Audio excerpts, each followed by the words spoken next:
in the library, which is a great room. This is the parlor at Linwood House, which is our 1859. This was the 1859 cottage that was on the house, on the property. Oh, okay. So it's now used for offices and meetings and things, but it's a great house. Very nice. So I'll be in the background, and it's gonna be a great show. Okay, let's hope. With you, we know it will be. We'll try. We'll do our darndest.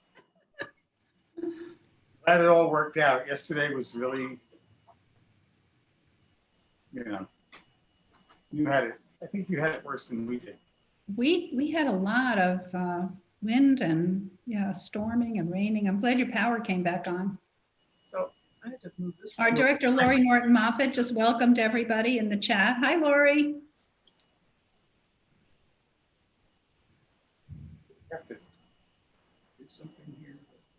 So this is Rich. I'm the voice behind the curtain. I'm just letting you know that we are now streaming live on YouTube as well as on Zoom. And so people can hear us. So just keep it clean and we'll be all good and ready to go. But I will be on mute, but if you need me, just call out and I'll be ready to help out. Thank you. Can you hear the air conditioning in the background? No, Good. no, you sound great and you look great, both of you.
Hello, Rich, are you there?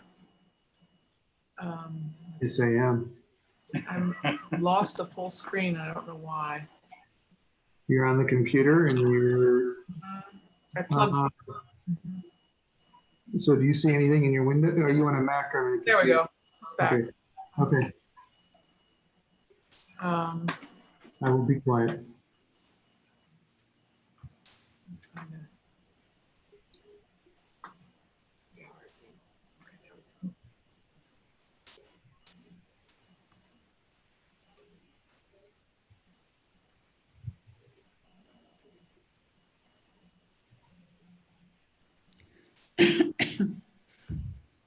Here we go.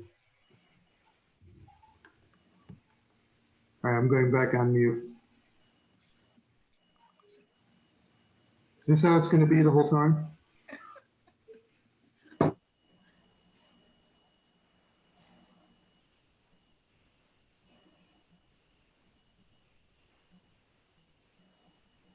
See, we have 17. Can't see anything. So that's all.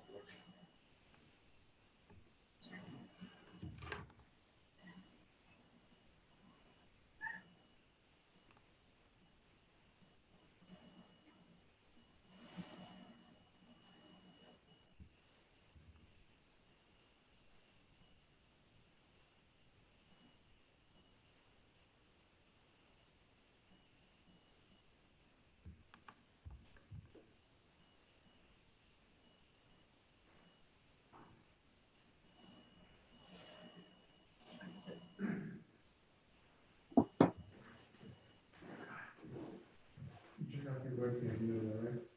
can stop. I thought you turned it off. I did? Yeah, you didn't mute yourself, you just turned on the webcam.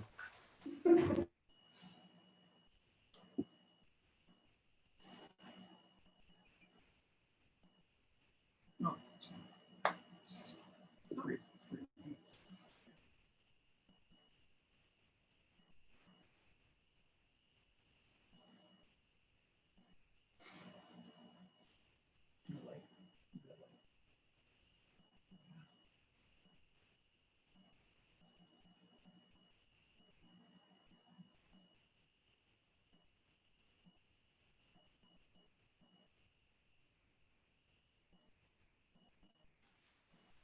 So Liza, I just want to check, make sure you're okay. You can have your webcam on. Mhm. Good. We're about 2 minutes away.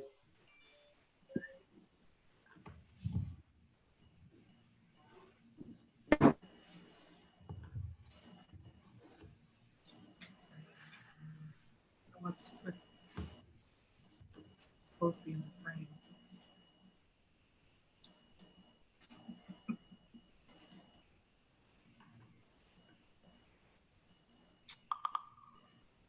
Should be wearing masks.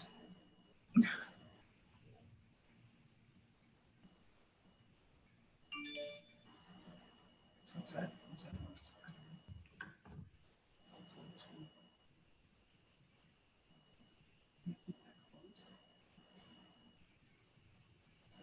Let's open it.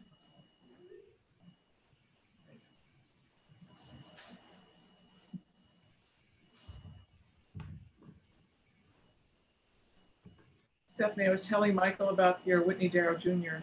collection. Oh, yes. We've got to pull some things out for you sometime. I had no idea that you had this stuff. It's very special in this house. You know. We have quite a few cartoonists. We have to share that with you. We have a great collection of the famous artist school cartoonists. Do you have a list online of this of the work you have of this? Yes, and I can send you the names of the, I think we are ready to begin. We can talk about that more. So welcome everybody. It is wonderful to see you this evening. I am actually broadcasting. My name is Stephanie Plunkett. I'm Deputy Director and Chief Curator here at the museum, and I'm broadcasting from beautiful Linwood House. This is the museum's 1859 Berkshire cottage, and it was the original building on the museum's property. So here we are in the parlor, which is something that we now use for meetings, fortunately, and we're very happy to welcome you. We want to thank you actually for adjusting your schedule this evening to join us after yesterday's storm, which took all of our power out, both here and south in Connecticut and over in New York State. And we hope you're all doing well tonight too. We are excited for this look inside the lives and careers of Liza Donnelly and Michael Maslin, two noted New Yorker cartoonists who also happen to be married. Their love of cartooning and the art of James Thurber brought them together in the 1980s. And many years later, it is perhaps no surprise that their relationships and family life are central themes in their work. In addition to creating cartoons for the New Yorker and other publications since the late 1970s, the couple has co-edited several cartoon collections, including Cartoon Marriage, Adventures in Love and Matrimony by the New Yorker's Cartooning Couple, Husbands and Wives, and Call Me When You Reach Nirvana. They have also worked on important independent projects focusing on the history of their field. Now, during this program, we are going to welcome your questions and comments, and we have a couple of stopping points along the way. So if you are either on the webinar or on YouTube, you can post those questions in the chats. And if you're on the webinar, you will actually be able to pose your questions to Liza and Michael yourselves if you would like, and we can queue you up to do that. I'd like to just thank my colleagues who are working behind the scenes, Rich Bradway, Mary Burley, Alyssa Stubel, and they are making that possible, which is terrific. And welcome also to all of you. We are thrilled to have you. And it's just my pleasure now to just give you a little background on Liza and Michael, and then we are going to turn the program over to them. Raised in Washington, D.C., Liza Donnelly began drawing cartoons at an early age. Her cartoons and live digital drawings have been featured in The New Yorker, where she has been a staff artist since 1979, on CBS News, NBC, and CNN, and in Forbes, Fusion, Medium, Narrative, Politico, The Daily Beast, Open Salon, The Huffington Post, and Women's E-News, among others. Liza has given a TED Talk and has spoken internationally and at the United Nations on behalf of Cartooning for Peace, an organization that defends fundamental freedoms and democracy. Her column and drawings on politics and global women's rights appear regularly in the online publication Medium. A self-described feminist, Liza is the author of Funny Ladies, The New Yorker's Greatest Women Cartoonists and Their Cartoons, which chronicles the history of women and cartoons, Sex and Sensibility, which offers female perspectives on love, Women on Men, which was a finalist for the Thurber Prize for American Humor, and other humor books for adults. Dinosaur Day, Dinosaur Beach, and Dinosaur Valentine are among her many children's picture books, and some of those are also on view in her exhibition. Raised in Bloomfield, New Jersey, Michael Maslin studied art at the University of Connecticut and had his first drawing published in the New Yorker's April 17, 1978 issue. His hilarious cartoons have appeared in the magazine since then, as well as many other noted publications, including Harper's Magazine, the New York Times, Mother Jones Time, the Saturday Evening Post, Harvard Business Review, and many others. In 2009, he began the blog Ink Spill, which is a website devoted to New Yorker cartoonist news and which has also been cited in the New York Times. Michael has worked on many cartoon collections, and he is a historian of his field. He spent 15 years researching and writing Peter Arno, The Mad, Mad World of the New Yorker's Greatest Cartoonist, which is a biography of the legendary artist published in 2016. We are so happy to welcome Liza and Michael, and I'm actually going to just post a PowerPoint, which will just get them started talking a little bit about their lives and experiences as artists. Yeah, there we are. Thank you, Stephanie. That was a very nice introduction. Thank you. Yeah, so it's close to where we're sitting right now. We're over here. I mean, you can't see it, but that's our living room. Our house is very old, 1800s or so. And that's our dog, Barney, who's no longer with us. We got married in 1988. In the yard, not in this house, but we had a party in this yard. So we're in the Hudson Valley. It's a beautiful part of the world. Yeah. Yeah, it's a beautiful site. We had the wonderful opportunity to visit with you as we were organizing the exhibition. Yeah, it's I mean, we couldn't ask for a more beautiful place to live. For sure. We always liked little houses, so we lucked out and found this. And across the street, it's a very small little hamlet. Jump in anytime. You're doing great. It's a small hamlet outside of the town of Rhinebeck, and didn't have much property when we bought it, but this structure was across the street, and this used to be the post office and general store downstairs for this little hamlet called Milanville. And upstairs is where my studio is now, and it was a place for boxing and dancing, apparently. We were told by an old man who's a little wood. And that's my studio, the inside of my studio.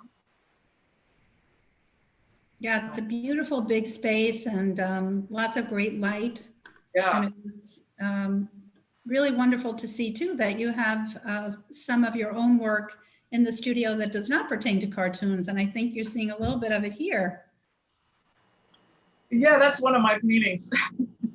I have had periods of time where I do abstract paintings, and that's one of They're really wonderful, and I think there's another here as well. actually the pears by our daughter, and these are also the two smaller pieces are both by our daughters, and there's another abstract above those. But that's my main desk where I do things. What's that? What's that? What's that? Oh, the little black framed is a picture, is a photograph of our two daughters. And actually what you're seeing here is my colleague Rich on the left-hand side. He's behind the scenes today, but he did a beautiful video focusing on Liza's career, and that can be found online or in the exhibition if you're able to make it. And this is Michael's space. Yeah, that's where I work now. I actually worked most of our years here. We've been here for 30 some years. And most of those years I worked in what used to be the laundry room.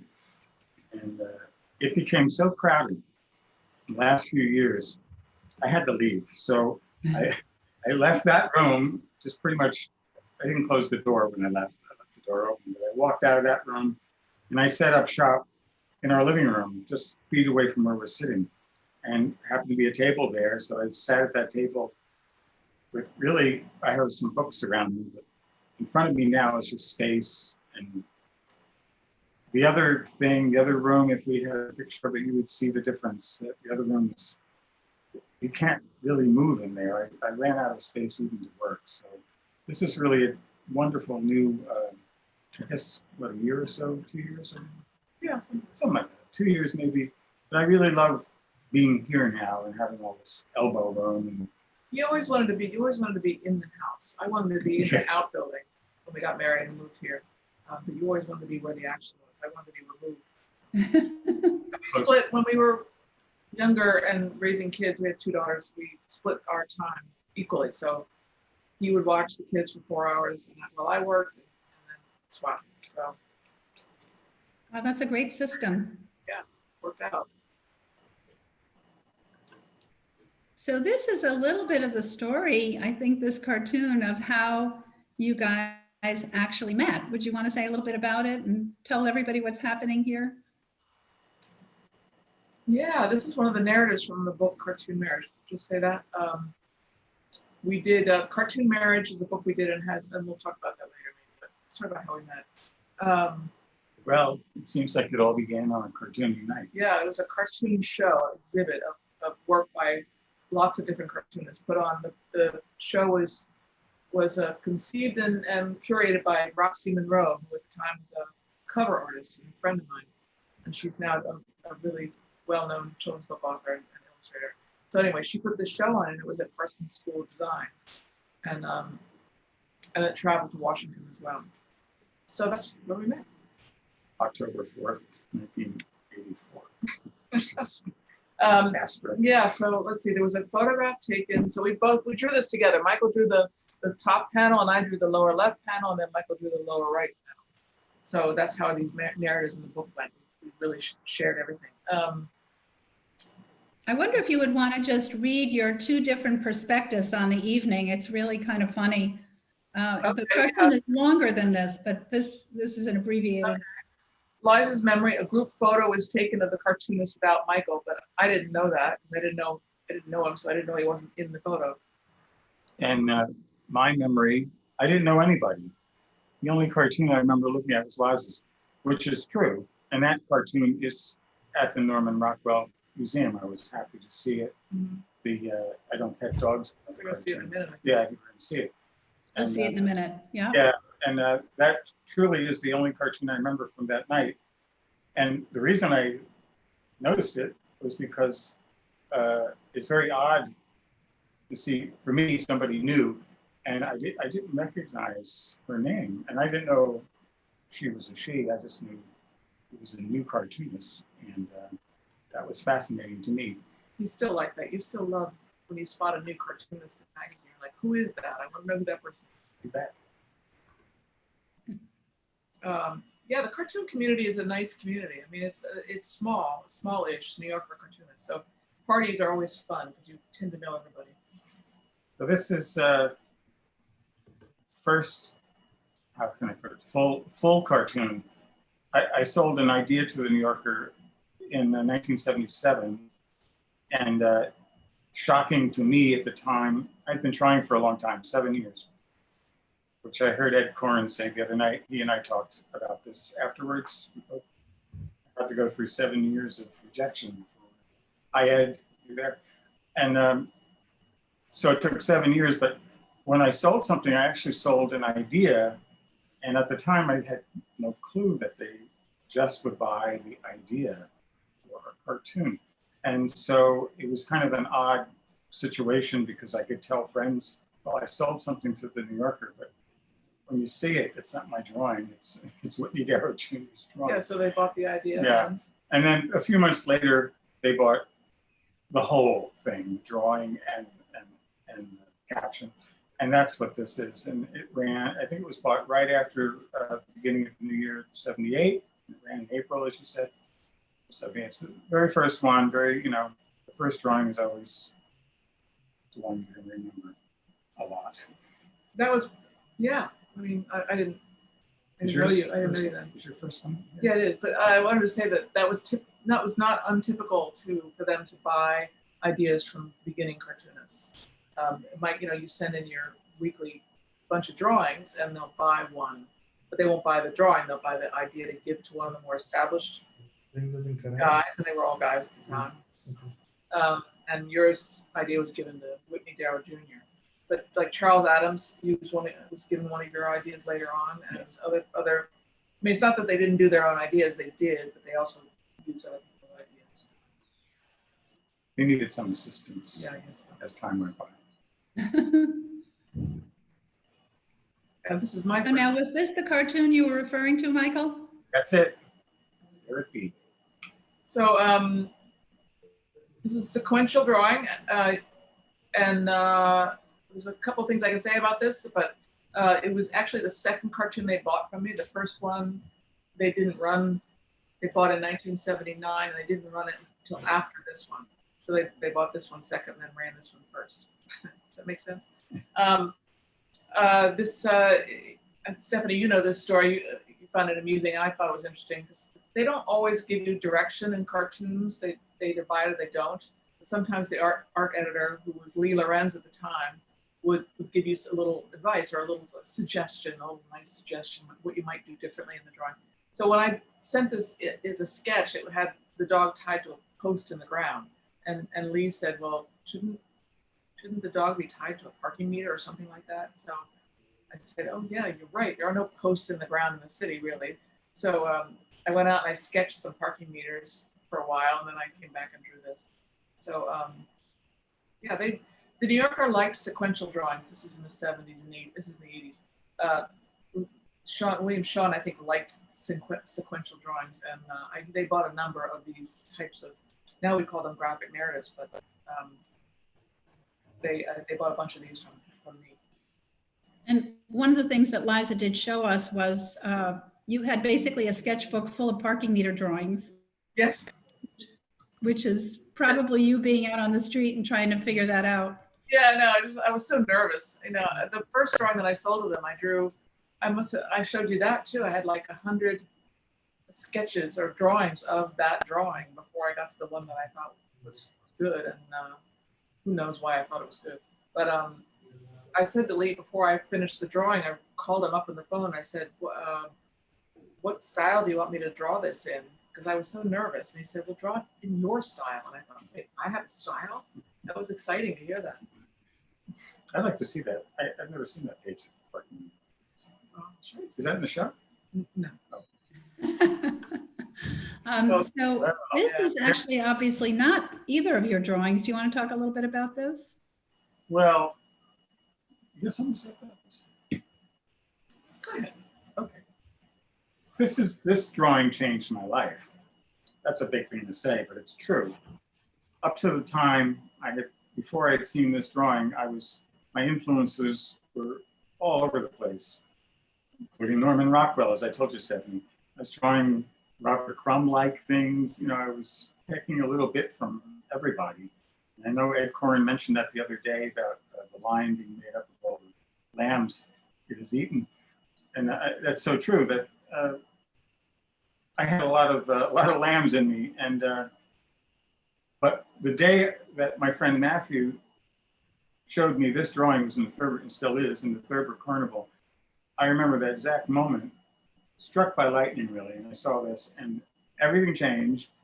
I stopped drawing the way I was drawing, and I started heading towards how I draw now. I'm still not finished. But, I think I'm still changing, but this particular drawing changed it all and made me become a Thurber fanatic, and beyond that, a New Yorker fanatic because of Thurber. So it all came out of that drawing for me. So this, yeah, James Thurber, for those of you who don't know, was a writer first at the New Yorker, a humor writer. He wrote really funny short stories. Secret Life of Walter Mitty is one that many people know.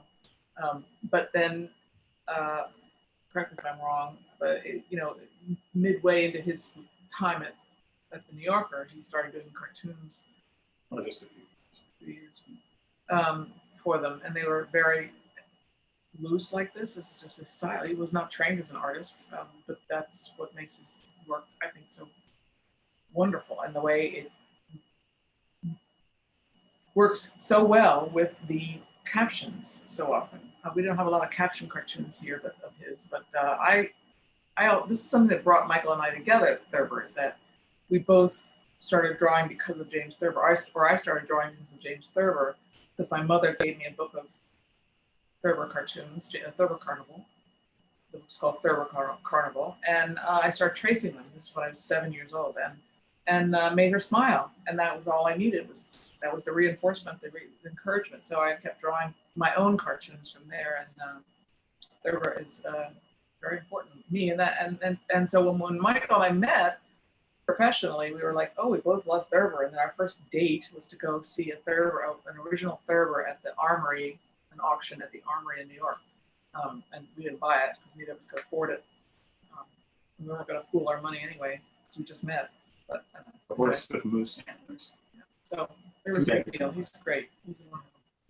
There's a great question from our audience from, excuse me, the New Yorker cartoonist Michael Shaw, who was actually on a wonderful program with us last week. And I'm wondering, Mary and Rich, if we could invite Michael to pose his question, because it does have to do with Thurber and Thurber's influence on you. So I think we will be able to do that. Let's see.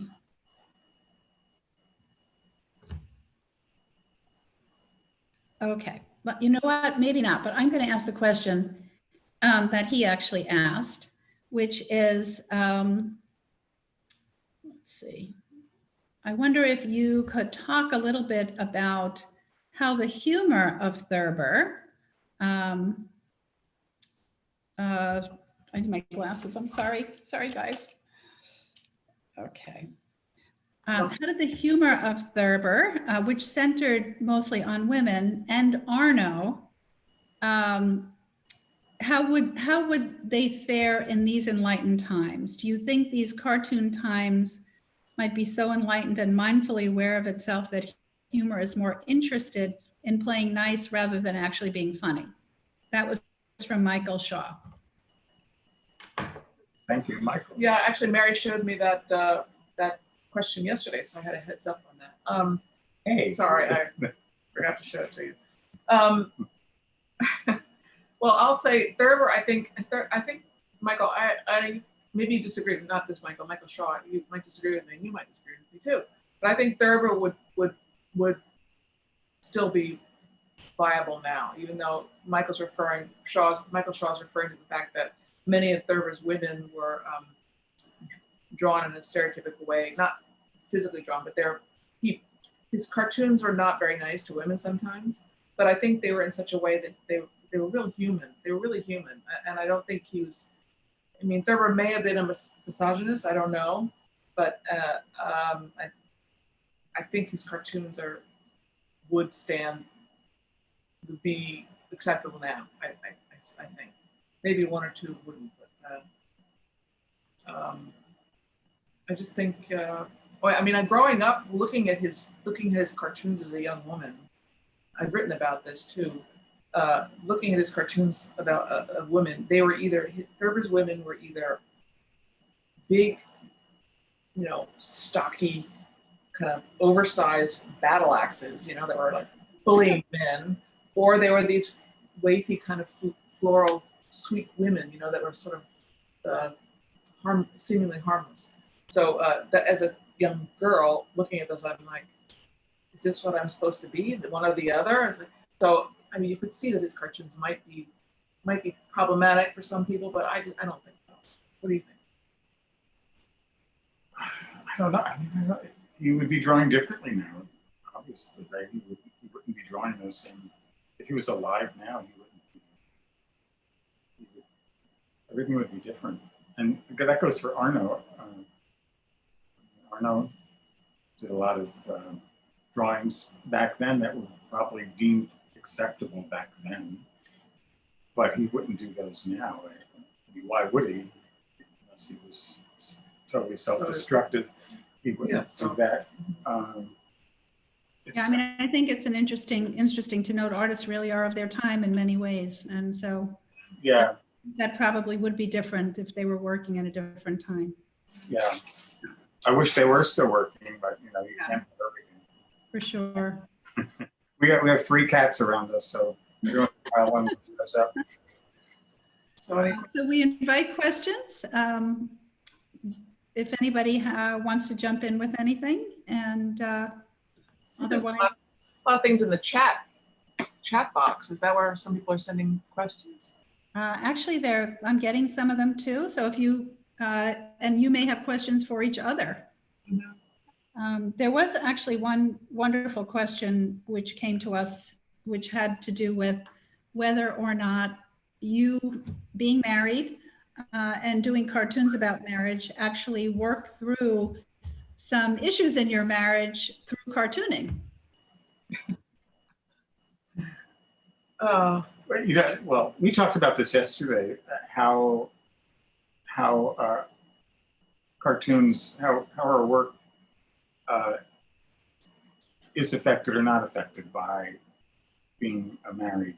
And the funny thing is, we thought it was funny, was that we couldn't really come up with any examples.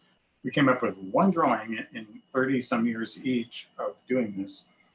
Well, 40 years, I'm sorry, 40 years each of doing this. And that was a drawing I did a long time ago. One drawing, and that was the only drawing really based on something that happened in our marriage. And I think it's funny that we could not think of any moment that transferred into a drawing. I don't know. Like, oh, that was funny, Liza. I'm going to write that down. That's never happened, or vice versa.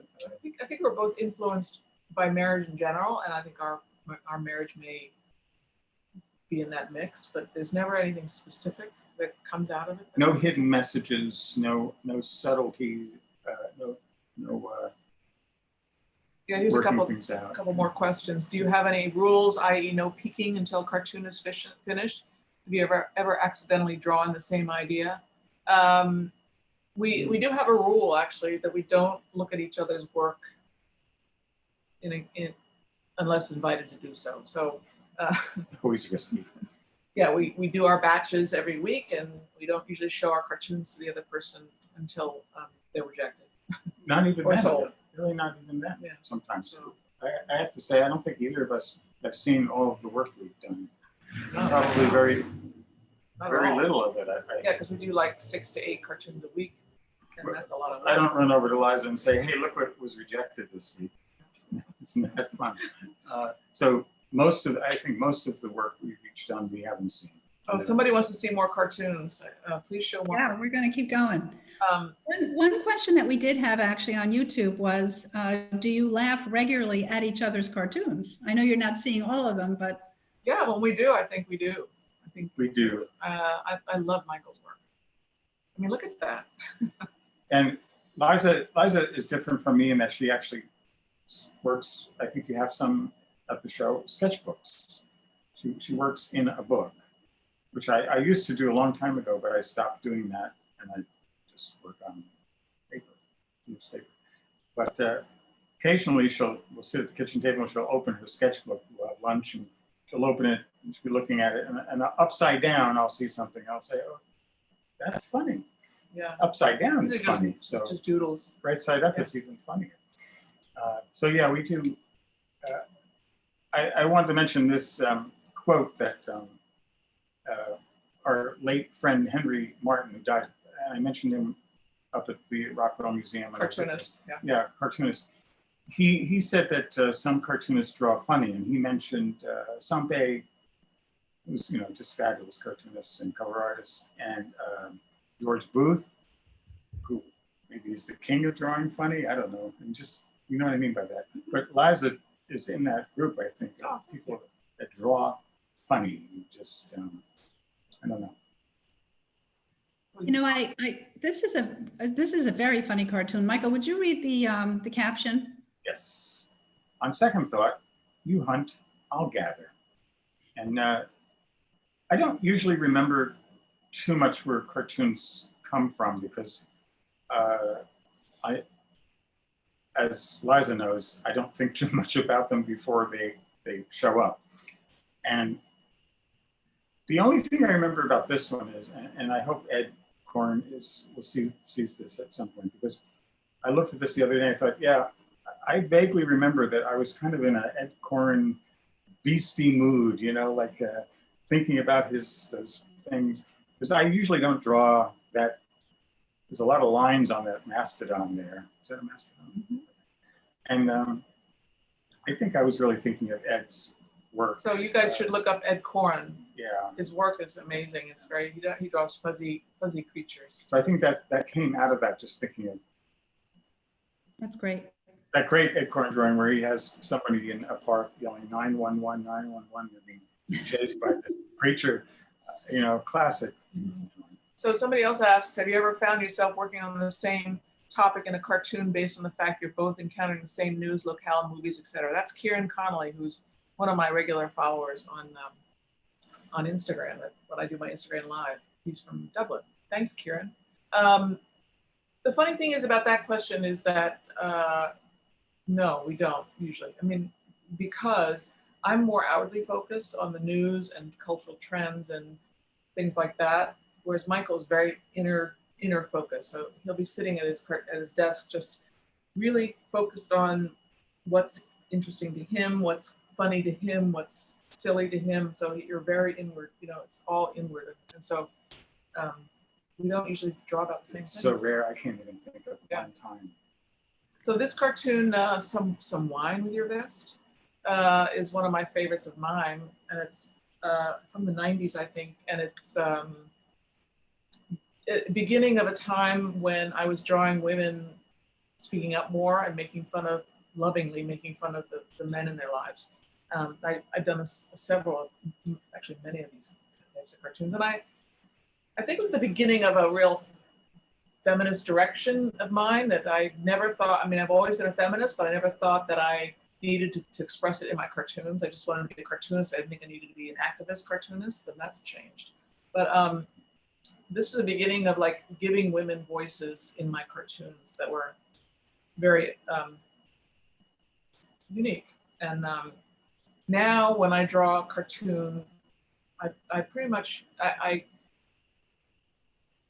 I often like to make the woman the speaker because I can. I mean, back in the 50s in the New Yorker, if you had a woman talking, it sort of meant that she was talking about women's things like cooking or shopping or being a secretary or raising children. But now you can make the woman every man, and I try to do that on it. That's great. Thank you. We have a wonderful question from Judy Burton, and I wonder if Judy, would you like to ask your question directly?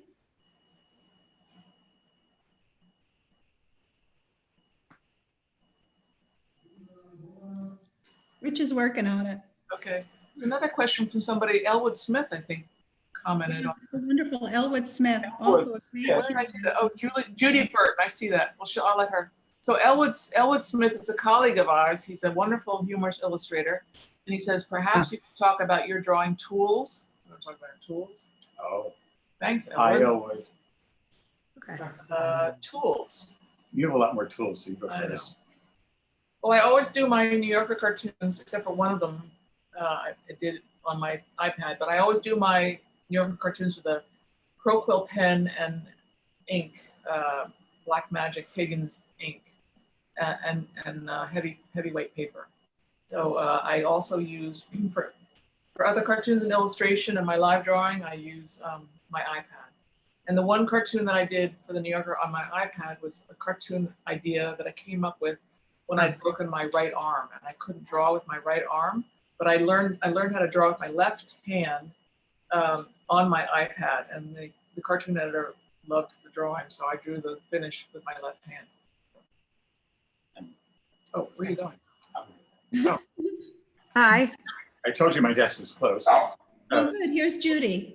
Hi. Thank you very much. We were up at the exhibit this past weekend and it's marvelous.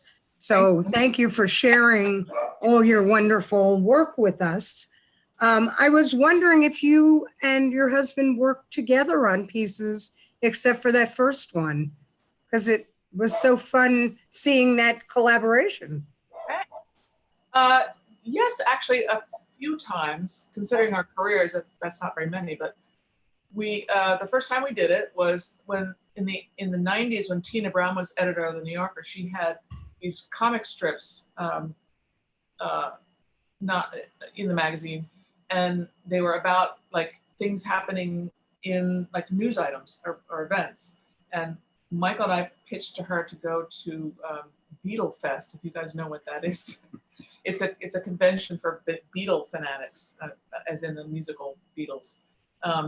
And so we went to Beatle Fest together, and we did a little reportage together. And that was fun. And then in Cartoon Marriage, which we're going to show that book later in this PowerPoint, we did, every chapter had a graphic narrative at the beginning of it, which we shared doing. So, and it did not ruin our marriage. We were wondering. Things turned out okay. No, I'll just mention that the amazing Ed Corn is actually on the program. And Ed spoke last Tuesday night, and he was just incredible. And Ed, I don't know if there's anything you want to jump in with, but we'd love to have you join the conversation if you like. Sure. Actually, I have a question looking at the wonderful environment you're living in and thinking how it mirrors mine. And also something I've thought about a lot is that given the removal from urban life and even suburban life, being in a rural environment, which is not what one thinks of as being gritty and prone to great satirical thoughts and nastiness that the city life sometimes breeds, or the constant parade of incidents and human dramas that you see on city streets. So I wonder how you deal with that, how you fare with that in terms of being the wonderful social satirist that you are. So it's Good to hear you again, Ed. We can't see you, but good to hear you. Yeah. well, I see you. It's great. I love to see your environment. It's just marvelous. And you know, so what I'm thinking is that we are basically malcontents in a kind of deep and persistent and almost generic way. That is, cartoonists have been over generations of satirical work, trying to correct the behavior of others. So, and you are in an idyllic situation there, as am I. And I always think about this, and I wonder how you think about it. I have a lot of things to say. That's good. Yeah. I agree with you. I think most cartoonists, I've said this before, we are maybe not malcontents, but we're misfits, and we're on the edges of society, and that's why we do what we do. It's like on the outside looking in. But that said, with the idyllic versus the city, I get what you're saying, and I think about it a lot because I love both, and we still have an apartment in the city, and I'm down there every week, not now, of course, but and I personally need that energy and that, as you said, that constant flow of humanity going by me. I just thrive on that. So that's when we moved up here, we had kids right away, and I was very busy with that, doing cartoons and staying in touch with the city and life. There was no internet yet, but once the internet came, it was like gold for me to get more in touch with the world while living here. And like I said earlier, I'll speak for Michael for a second. He's so interdirected in his little world, even though he's very well informed with the news. Your little world of cartoon characters is totally Yeah, I think yours. I think I learned very early on, maybe when I was like 4. I didn't really care where I was as long as I Had a piece of paper. had a piece of paper and a pencil. And that's true to today. For some reason, I don't seem to need stuff happening around me. I'm just happy to go to work every morning and sit over that blank, the classic cliche blank piece of paper and see what happens. And I don't know. I don't thrive off of anything really, other than coffee, maybe. I don't know. I'm not sure. Here's our UPS man, by the way. This is real life. So very different that way, and that's fine. But as our dear departed friend Jack Ziegler would say, whatever works. That's whatever works, and that's what works for you. And Yeah. I want to quickly, for Elwood's sake, because we only got your tools. This is my tool. There you go. It's a rapidograph, and it's a little technical pen. I've used the #1 point since I was about 14 years old. And, that's what I use. Fill it up with ink. And That looks like a modern rapidograph. Can you hear me? well, the barrel is modern. I have all of my old ones because they cracked from holding them. The barrel's cracked and wouldn't hold the point anymore. It would get loose. So it is a modern one. That is true. And I just replaced the point, which was quite old. It was finally clogging. But that's what I use. I love this cartoon. Yeah, it's it's so fun. fun to find out that Schubert's basement was also unfinished. It's really great. I added this one simply because it was one of the rare times that I got something. We do get occasional now emails from the fact checkers or from somebody correcting our grammar or something, like adding a period or taking away a period. But this was probably the only rough drawing I got back where they, this is during Lee Lorenz's time, and it had on the back an actual engraving, I think, of Schubert. And it said, this is what Schubert looks like. Because I don't remember what I drew, but I just made up some guy that I thought would look like Schubert. So, and I still have that piece of paper somewhere. But I thought, wow, this is probably from the 80s, I think, mid 80s.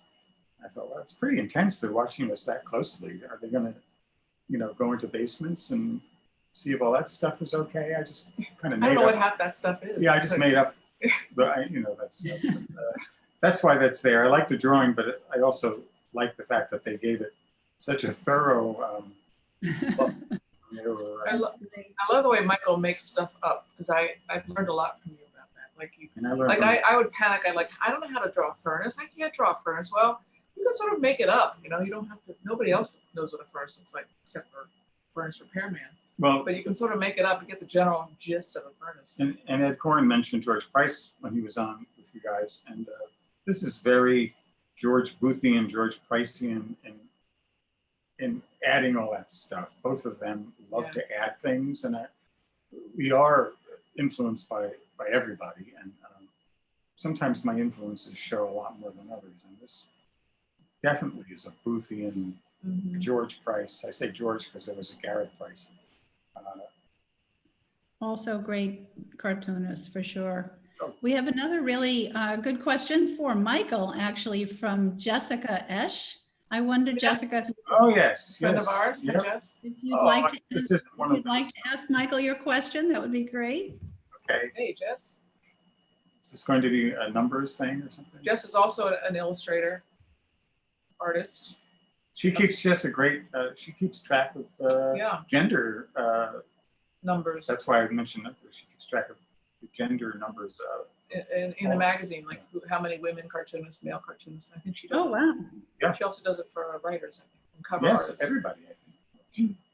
Let's see if we can hear her voice. If not, I can ask her question. All right, so we might have a hard time bringing Jessica up, but she asks, Michael, have you had any temptation to go digital?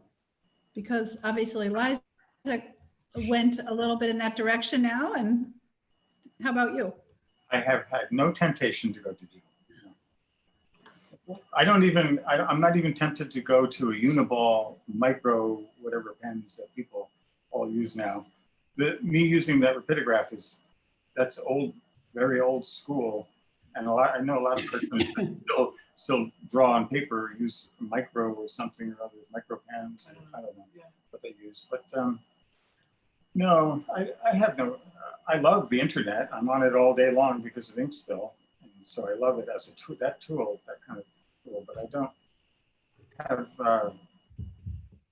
I don't know, not up for that. Nothing. I'm glad Liz is happy with it though. Nice. Great. Liza, do you want to read this caption? The little boy is saying, I don't see liking trucks as a boy thing. I see it as a liking trucks thing. So is one of my, first of all, I love sandbox drawings. I love putting words in the mouths of kids in sandboxes. Some psychiatrists can analyze that. But I think my influence in that regard is Charles Schulz, the Peanuts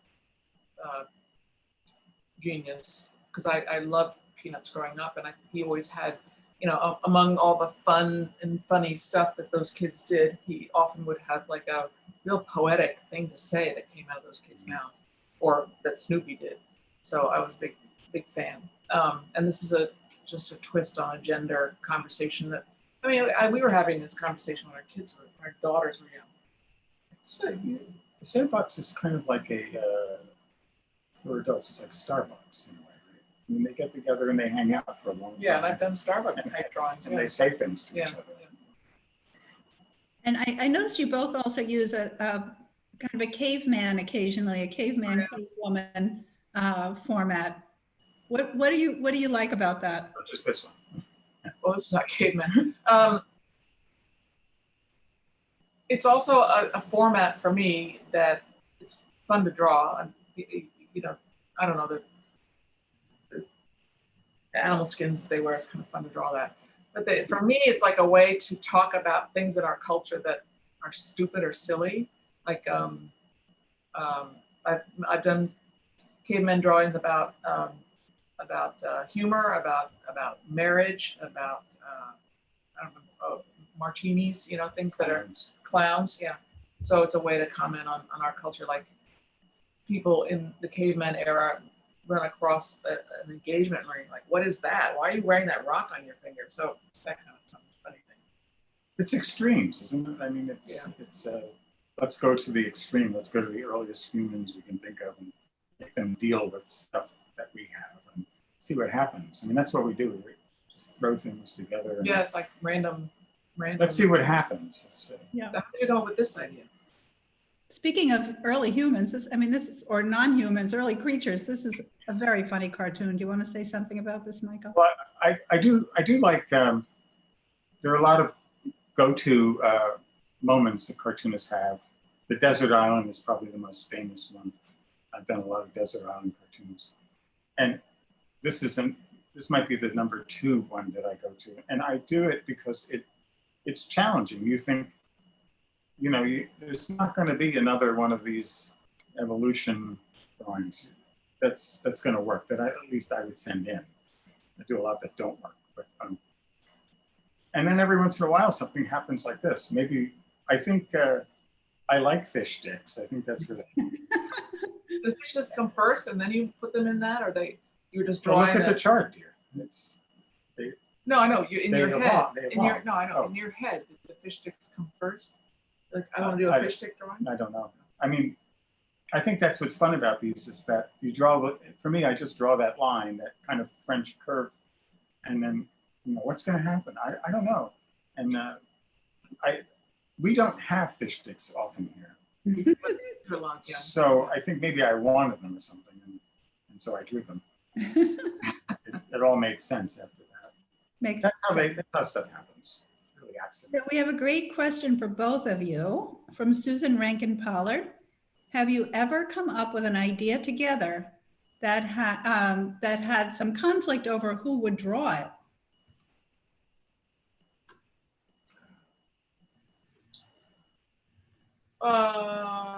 Well, just in the cartoon marriage narratives, we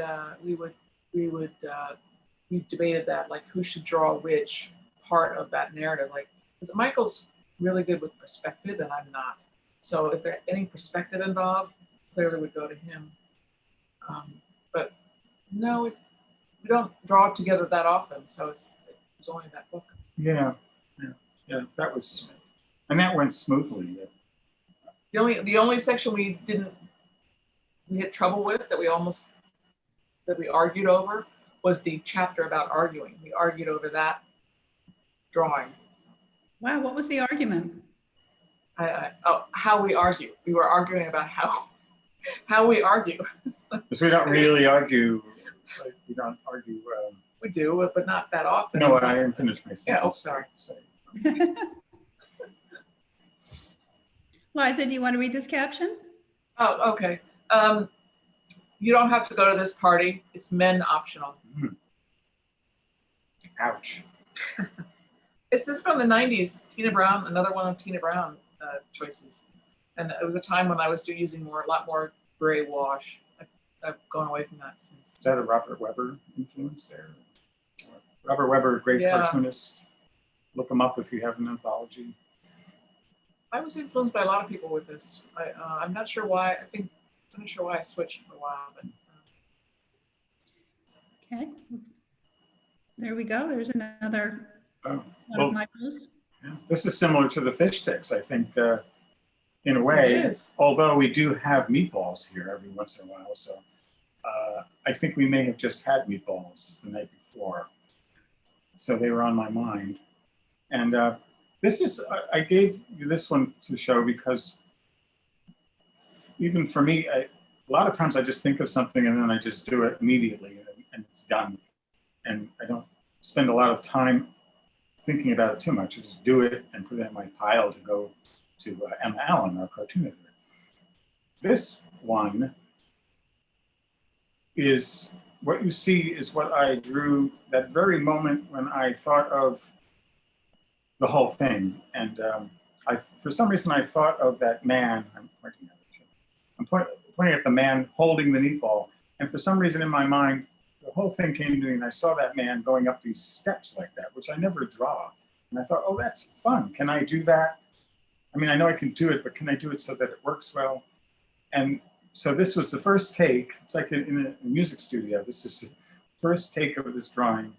I just did it just like that. And the way it went, and the New Yorker published it, I think late last year or something, maybe this year, I can't remember. I mean, with that, I'm just noticing now the steps, it makes it even funnier because he's had to struggle with the steps. That's right. With the meatball. If you just had him walking straight on the flat, Well, that's how, it's much funnier that way. That's and how then he I also saw had to pull the thing down pull the thing up on the truck.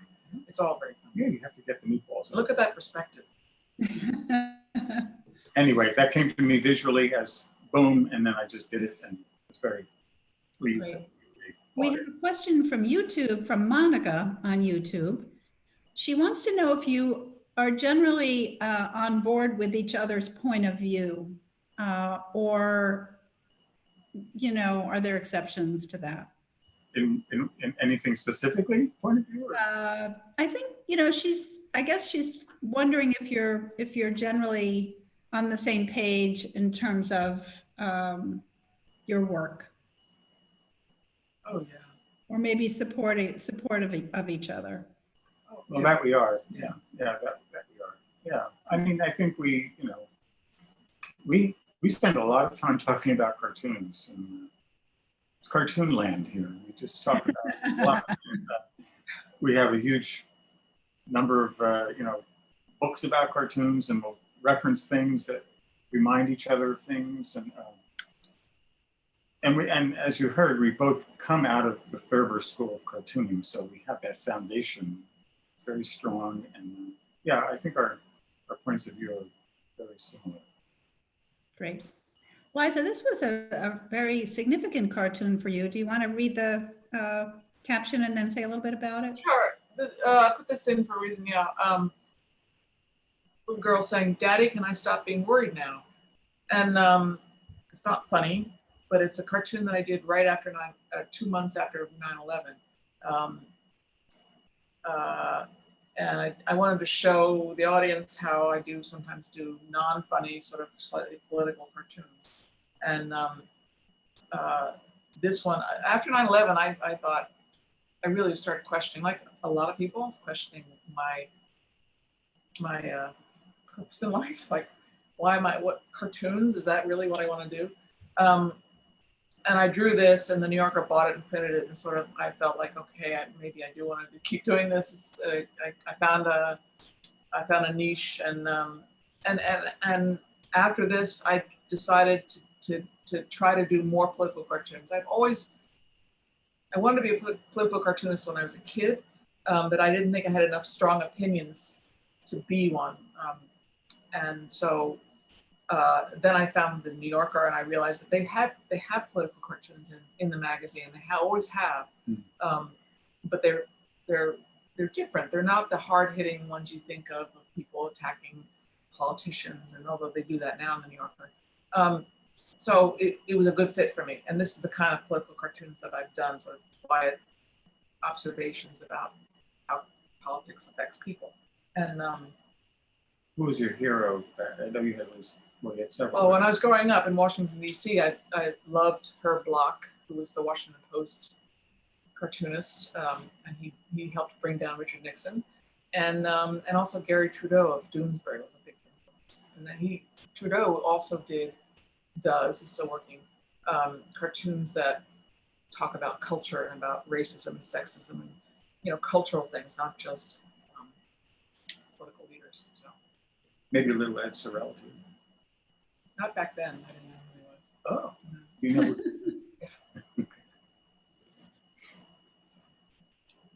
And I guess I will ask you this question from YouTube, which is, how do you figure out how to make unfunny topics funny? So, I mean, you've certainly dealt with topics that are challenging, you know, that are current events in terms of some of the things you were just mentioning.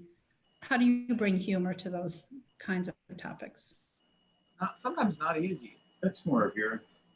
Yeah. I avoid all the unpleasant topics. How do you've done?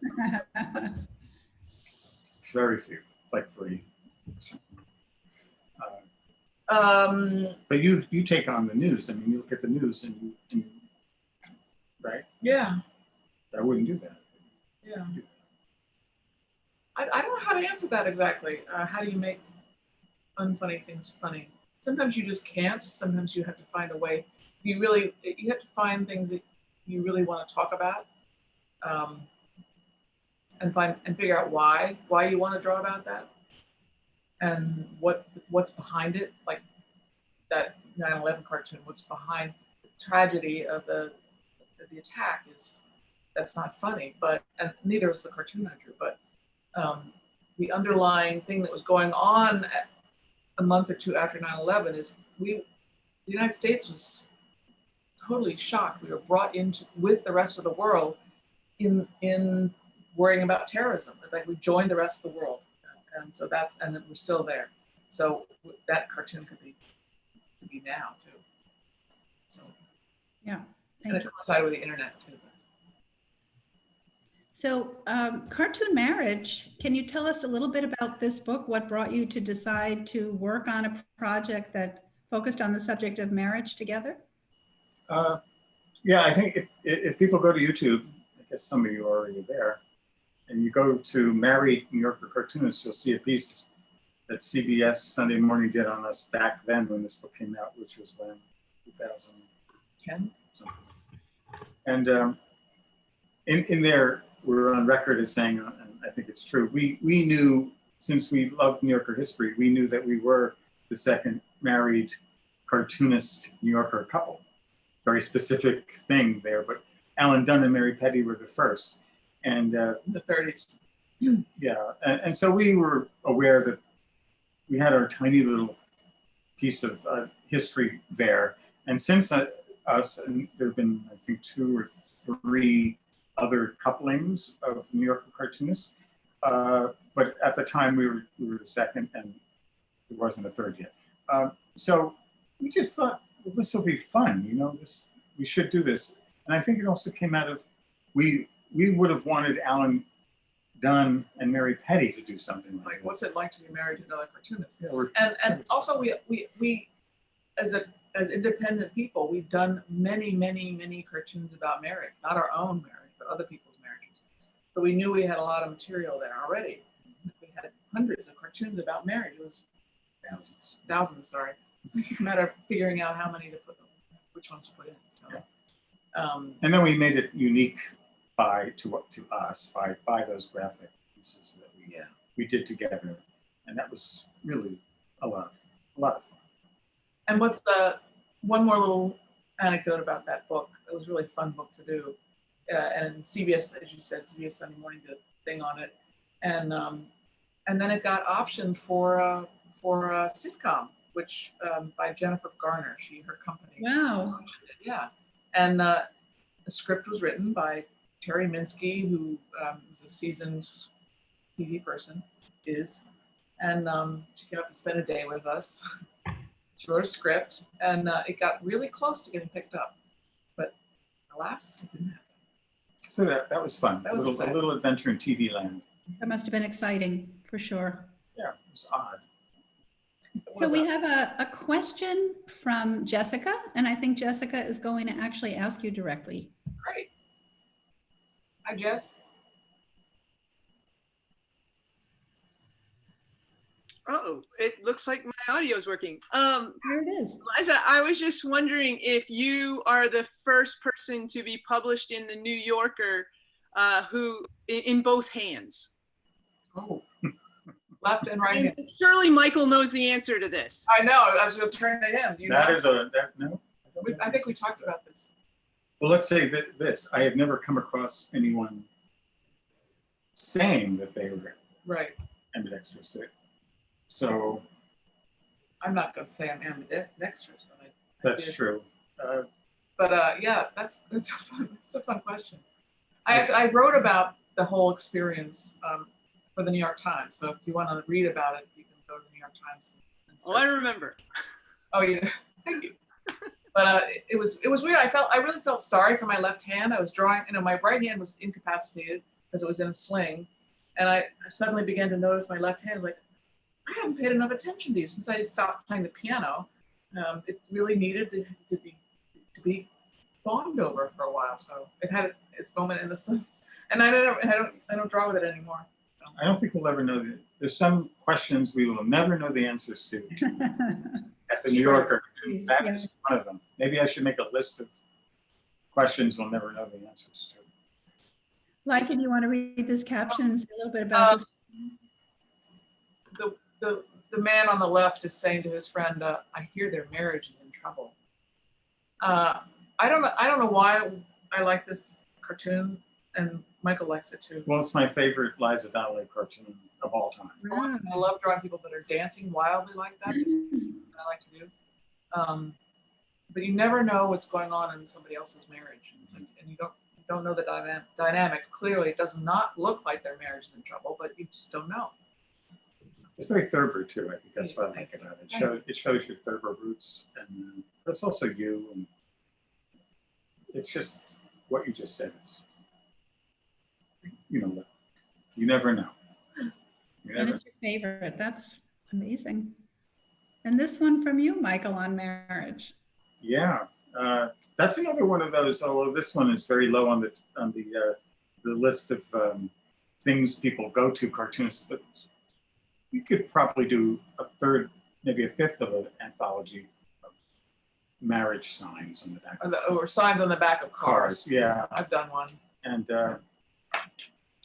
it's a cliche. That's what cartoonists do. Oftentimes we take a given like a cliche and you put something unexpected in it. And that's why it's funny. Mhm. Or not funny. But this one, I'm very happy with that. And I still, this is my favorite one of these of my own that I've done. Not my favorite one of this kind. And I use the word challenge again, because it is challenging to draw a car, a sign on the back. What are you gonna do? You know?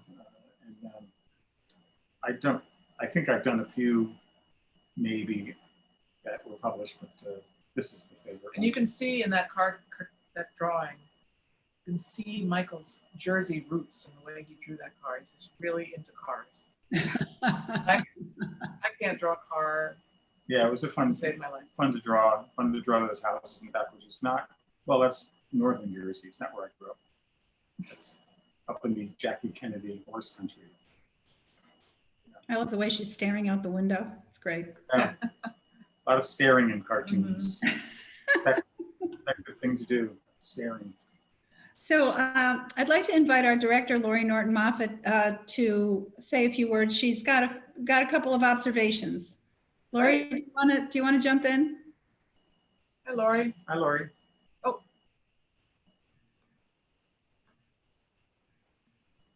Let's see if we can hear Lori in a minute. Lori's the director. It's such a great museum. Okay. Well, we may not, Lori, when you want to jump in, just jump in. There she is. Here I am. There she is. Thank you. I was ruminating over earlier when you talked about drawing not funny cartoons, that we associate the word cartoon with funny, but sometimes what you're able to do as cartoonists is really illuminate an idea and help us identify with a notion that might be terrifying, might be sad, might be scary, might be, world erupting, such as during 9/11, or I even think about, the horrors happening in the world today, and that sometimes cartooning isn't funny, and yet you illuminate and really help us see. And I just wondered if you might talk about that a little bit, of how you really, key into the essential elements of an idea and you lighten it enough to help us receive it and hold it. Great observation, Lori. Yeah. That's your department. I think I learned a lot in recent, like the last 15 years, a lot from my international cartoon friends that most of them are political cartoonists, and how they draw, like what you just said, they illuminate ideas often without words, because they kind of have to cross borders with their work. And they do it in such a beautiful way. They use the imagery so succinctly, and so like it gets the way they, and I aspire to this, the way they with their drawing, they get to your heart and not necessarily to your intellect. So they're getting you like immediately, and that's what cartoons do, whether they're funny or they're serious or whatever. We all love cartoons, right? Everybody around the world grew up reading some kind of cartoon, probably. So we all sort of love cartoons, and so we're drawn to them instinctually. So that's what cartoons can do. Is they can get the heart and do it with imagery, not with words. So and that's your challenge. That's what you're good at. There's certain people that are good at that. I think it's clear to me anyway that there are cartoonists out there who can take. In the New Yorker, there were cartoonists, many of them, who would read the headlines and have a cartoon in a few moments. Liza's one of those people. James Stevenson comes to mind, and Lee Lorenz. Actually, I said to Lee Lorenz once, my theory was there were just a few, and he said, well, we all do that. Well, I don't know. I think maybe we all do, but some of us are, and not me in this category, some are so good at taking a moment. And Paul Noth comes to mind as somebody these days. I don't want to start naming names because You just did. I know I did. I would remember There's a lot that. of people, but It's a lot of people yeah, that in the New Yorker, and also the covers. Do Some that. of the covers do the same thing, Yeah. and then the international political cartoons that I talked about. And some of our colleagues here in but America. there's something in their mix that allows them to be able to do that. You know, it's great. But, Well, I mean, you do it too on a different level. Like you're tuned into the zeitgeist of culture. Like that I am. meatball one. You are like the meatball one. I mean, meatballs are really that's not trending. political. It's kind of political. The meatball one, in that our culture is having these delivery services like crazy right now. It's like, I think that was pre-delivery. Sorry. Oh. Sorry, Well- not doing- Well, actually, I think, Liza, you've talked about how sometimes a cartoon can be done at a certain point in time and then something shifts in the world and it means something else. Yeah, Maybe, Michael, that's one of the ones. that's right. Yeah. Well, yeah, my drums one. I didn't show this one, but Oh, I thought it was gonna be- and there's another one. I don't know if we're going to show it, but the fermenting one, where they were drawn before the pandemic and then published or brought back in social media during the pandemic because they were pandemic-like cartoons. I do have one. I think maybe I'm more of a selfish cartoonist or something. I don't, like I say, I don't really try to draw things that are going on in the world. But I do attempt sometimes to deal with things that I know for me are troubling. And I do a lot of doctor cartoons. I don't like going to the doctor. I do a lot of those. I do a good number of cartoons about things in the water, because I'm frightened of the water. You know, deep sea things. I have a deep sea diver, like Diver Dan. Remember Diver Dan? Yeah. Over there. So I do go to some things that I know are troubling to other people, But also, you can look at on the same level. You can look at cartoons in the past in the New Yorker and elsewhere, and see how badly we were behaving. You know, cartoons that they thought were funny, that were sexist or racist at the time, are clearly wrong. So, cartoons are a great window into how our culture's it's history. It's just behaving. illustrated history. Yeah, it's history, exactly. You've got some great collections up here on the screen. These are other things that you've worked on together. I wonder if you would want to comment on some of these projects. So back when our second daughter was born, how can I put it? I was nervous about raising daughters. I mean, all the media about how difficult girls can be. Our daughters ended up being not at all difficult. But I knew, yeah. So when we had a second daughter, I thought, oh my God. So I did a book. I decided I'm going to do a collection of cartoons called Mothers and Daughters. And I invited a bunch of women who draw cartoons to contribute. And that was the first one. And then we said to each other, well, we have to do fathers and sons. So we did fathers and sons, and I enlisted his help. And then we thought, well, we have to do husbands and wives. So we did husbands and wives and worked on that together. That was precursor to cartoon marriage. But they're all drawings of other people. Oh, this is just ours. I was going to ask you that. Yeah. No, but Fathers and Sons was cartoons by Ben, and Mothers and Daughters was cartoons by Ben. And then you want to talk about that one? Yeah, Call Me When You Reach Nirvana, I think came out of the fact that we live, 4 minutes from something called the Omega Institute. And I'll try to be pleasant and nice, but we find it amusing about some of the things that go on down there. And so we got hold of their catalog and we just went through it, and it was like shooting fish in a barrel. It was, we love the Omega Institute. We love the Omega Institute. It's a whole different kind of thing. Yeah, like wonderful. Drumming circles and I've never been crystals there and once. yeah. Yeah, it's a They're wonderful great. place. No, they're great.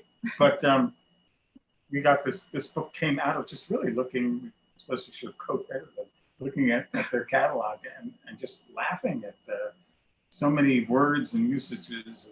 And it came out at a time when that was a new thing. Yeah. The new age, I forget. New Age. Mhm. So they provided a lot of inspiration. Liza, this was an important project for you, and both of you are actually great historians of your field, and I think have documented the work of some very important artists. So would you want to say a little bit about Funny Sure. Ladies? I could talk forever about this, but I won't. I always knew that the numbers were imbalanced between men and women cartoonists. There were not as many women as men drawing cartoons. And when I started, there was me, Roz Chast, Nurit Carlin, and Roz Zanenko. So there were just 4 of us. And it wasn't until, and like I said, I didn't think I was a woman cartoonist, which is a cartoonist. But then around 2000, I began to think more seriously about why is that, and is there, what's going on here? Were there more women before? A lot more before us. I knew there were some, but so I wanted to find out how many more women were doing cartoons for the New Yorker before us, and because I knew about Helen Hokinson and Mary Petty, so this is Helen Hokinson. Do you want to read the caption, Yeah. Liza? This is her Club Ladies, which is a theme that she used a lot. I just want to say that I'm perfectly willing to serve as treasurer, provided every penny doesn't have to come out exactly even. Anyway, so I started researching, and I sold this book to Prometheus, Funny Ladies, based on how many on the history of women cartoonists at the magazine, and there was, in the first issue, there was a woman drawing cartoons. Ethel Plummer was her name. And then from there on, there were maybe about 8 or 10 in those early years. And there were some more smattering in the middle of the last century. But it was so wonderful to read about those women and try to find them and show the world their work.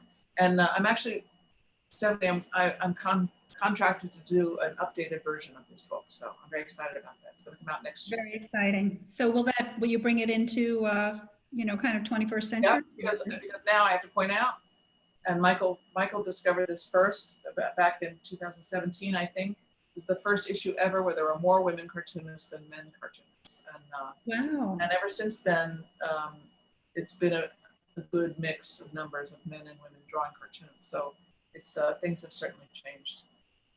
Exciting. Jessica S. disagrees, she'll let us know. She would know. Mhm. And, Michael, this was a really important and exciting book that you worked on about Peter Arno. Would you want to talk a little about that?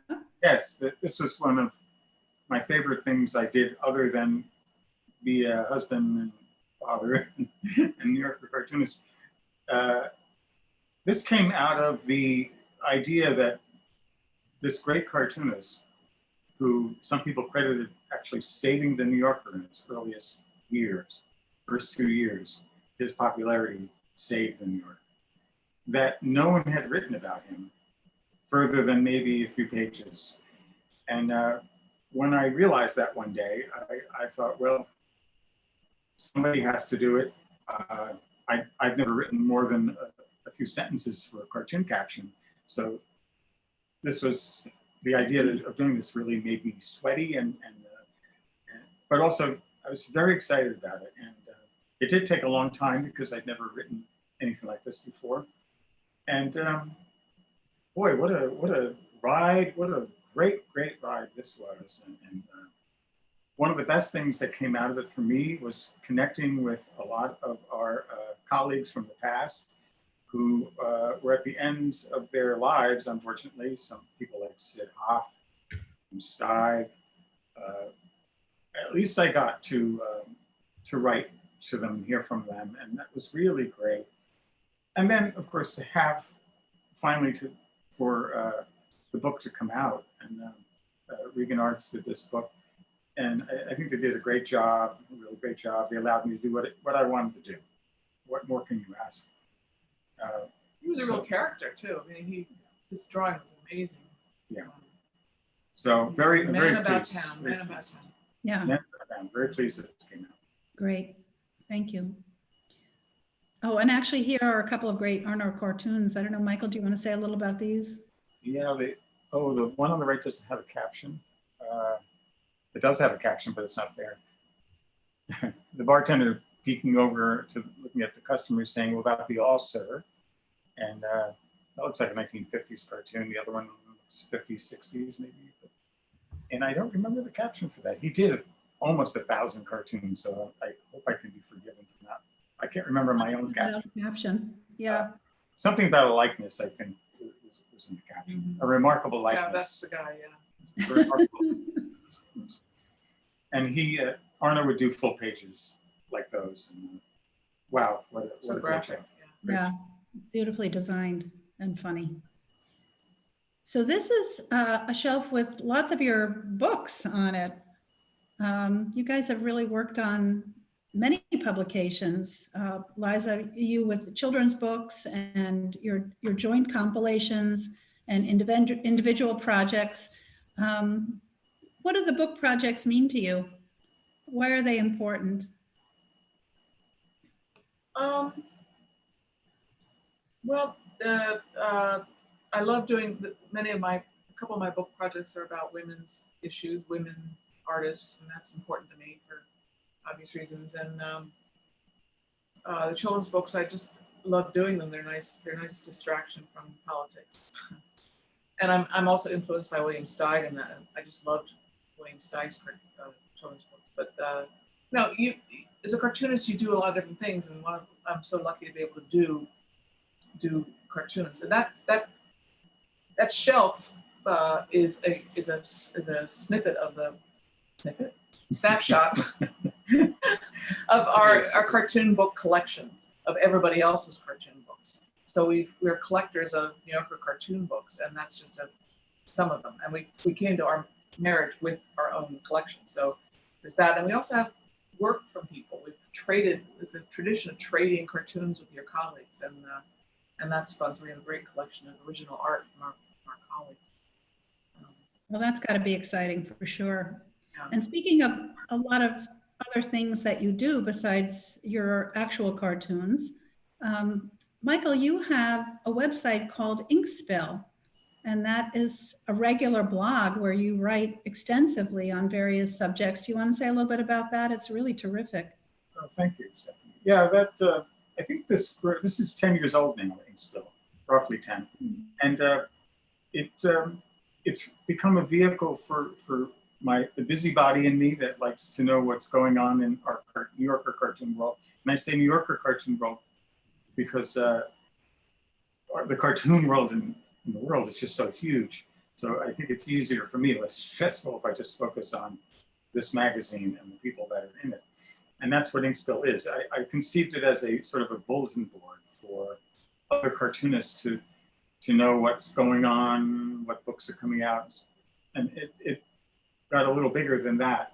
And the other big part of it is the historical stuff that, like the Peter Arnold thing, that just fascinates me. And when I say historical, I mean up to present, up to today.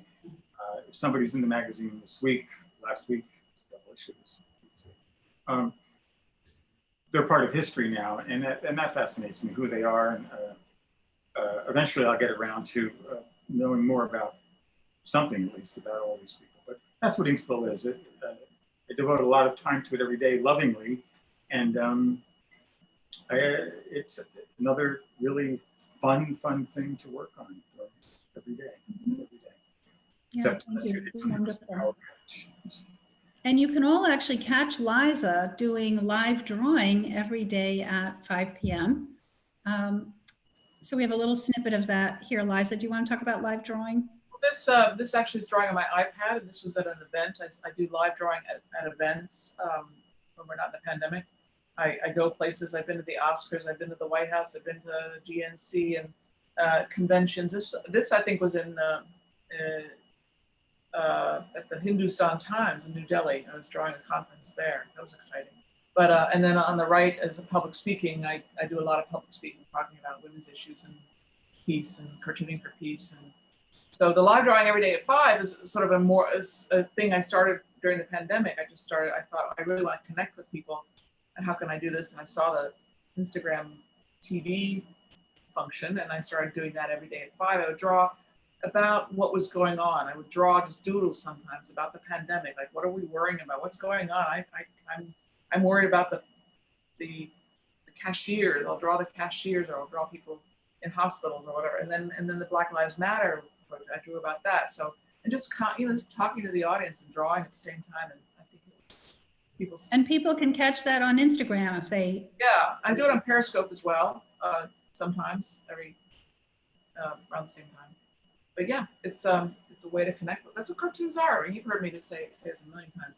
Cartoons about dialogue and connecting with people. So that's what I do. And as you say, they truly open conversations. Yeah. I think maybe we'll end with one very fun question that came in. Let's see what you have to say about this. This came in on YouTube. Do you doodle for each other in your daily lives? For example, do you leave notes on the counter with drawings that convey, let's just say something that might say, sweetheart, empty the dishwasher? I am the dishwasher. We have left notes for each other, like particularly when something important happens in one or the other's life, like an achievement, we'll leave a note. I leave a lot of emojis on emails. They're very But we sometimes Michael will write out directions if I have to go somewhere, I'm driving somewhere, and he would really wants to draw the directions for me, to draw them, not just write them, but draw them, little houses in the week. So drawing is like instinctive to him. We used to doodle with our daughters all the time. One of the first things we did when we were first starting to date. Remember when people dated?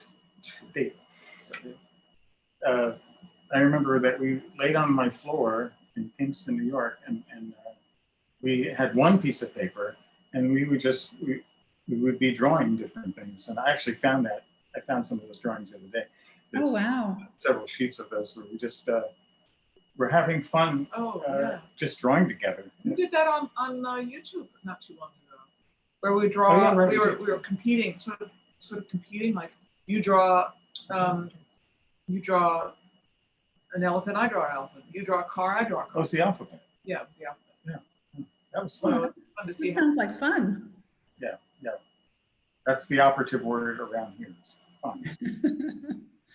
Well, it has been an amazing pleasure to speak with you both, and thank you for all the joy that you have brought for so many years, and for all the conversations that you've inspired through your art. It's really been a pleasure to have Liza's work on view, and Liza's exhibition will be on view through September 27th if you haven't had a chance to come in.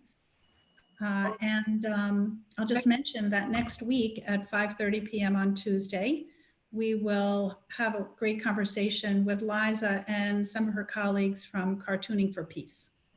And so we look forward to that greatly. Michael and Liza, thank you so much for joining us. You guys are absolutely amazing. And it was a thrill to talk to you. Thank you. Thank you all out there for joining us. It was really a pleasure to have you with us, and we'll look forward to seeing you again soon. Thank you. So much, Stephanie. Thanks for having us. All at the Rockwell Museum. Have a wonderful evening. Bye. Bye-bye. Bye.